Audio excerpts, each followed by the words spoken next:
নমস্কার বন্ধুরা, সবাই কেমন আছেন? আমি আজ তৈরি করব মোমো। তার জন্য নিয়েছি ধনেপাতা কুচি, পেঁয়াজ কুচি, চপ করে রাখা চিকেন, গ্রেট করা আদা, গোলমরিচ গুঁড়ো, লবণ আর সাদা তেল। প্রথমে একটা বোল নেব, তার মধ্যে পেঁয়াজ কুচি, ধনেপাতা কুচি দেব আর চপ করে রাখা চিকেন, গ্রেট করে রাখা আদা, গোলমরিচ গুঁড়ো, স্বাদ অনুযায়ী লবণ, সাদা তেল দিয়ে ভালো করে পুরটা মিশিয়ে নেব।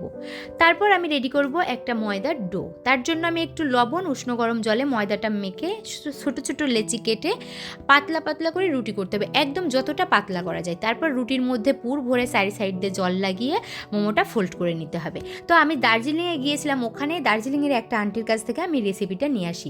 উনি বলেছিল যতটা সিম্পল রাখবে, প্লেন রাখবে, ততটা মোমো টেস্টি হবে। তো আমার মোমোগুলো তো এই যে সবগুলো রেডি হয়ে গেছে। আর বন্ধুরা, আপনাদের সকলকে আমার ফুড কথা পেজে স্বাগতম।